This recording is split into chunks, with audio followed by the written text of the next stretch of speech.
Sometimes our fictions and myths know more than we do consciously. This is the 15th in a series on making a new mythology or worldview or philosophy for our time.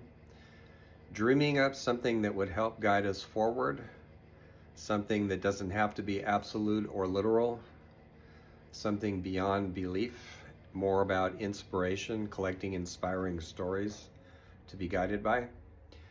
And I want to give you some examples of when characters from speculative fiction and also the fiction itself anticipated future occurrences. It happens fairly frequently. So one really obvious example is H.G. Wells, whose fiction foretold both world wars, the sexual revolution, nuclear power, warfare in the air, all kinds of stuff, dozens of things. He saw ahead years, decades, and he's not the only one. It's fairly common and I don't mean inspiring. So, the way Star Trek has inspired medical technology with tricorders and stuff like that. That of course also happens. But I mean actually seeing ahead. It's fairly frequent. Another example, a little more recently, in 1993, Octavia Butler published Parable of the Sower.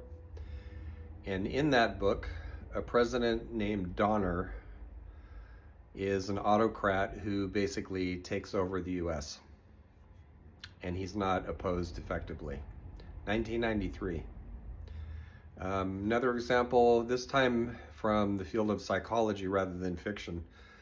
So April 5th, 1920, Carl Jung wakes from a dream and he writes down a little bit of it in his journal, which are called the Black Books collectively.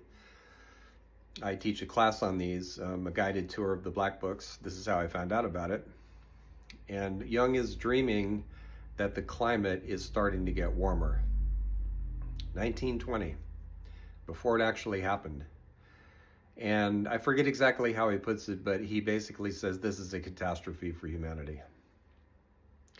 So common examples are all over the place. A lot of times people won't talk about them because they are afraid of being shamed or accused of being visionaries or woo-woo or whatever it is. But this happens quite frequently.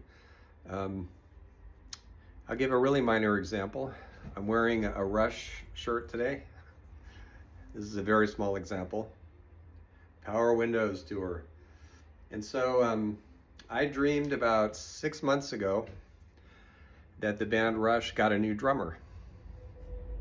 Their old drummer, former drummer, Neil Peart, died a while back. He was also their lyricist and also one of the greatest drummers in the history of rock. So the band had retired even before that sad event, and they were very clear, no more tours, no more music. And they gave us 50 years. Well, can't ask more of them than that.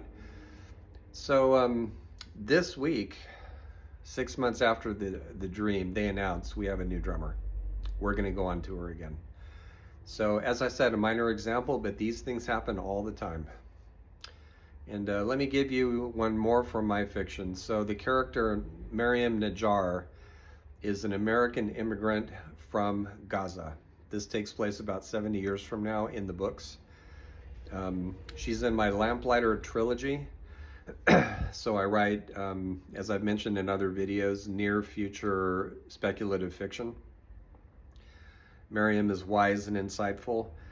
And so there's a lot, as we know if we watch the news, there is a lot of violence happening in Gaza. It has been not just for the past year, but well before then, of course, too, if you know anything about the history of the place. But the latest flare-up is one of a whole series. It's been going on for more than a year now, and with absolutely tragic and horrible consequences.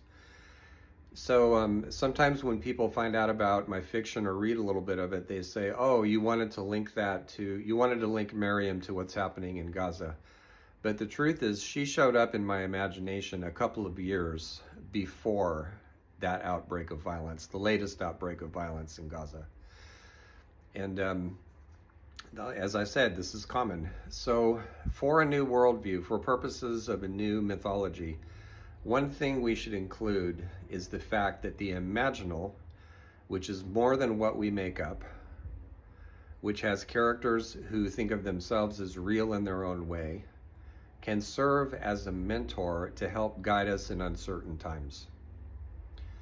The old alchemist talked about how the prima materia, the prime matter that you use to make the fabulous magical healing philosopher's stone, is found in what's disregarded, in what's disparaged. And so in some ways, what fictional and mythic characters have been trying to tell us, and dream characters for some time now, might be the prime matter that can help us forward at this time.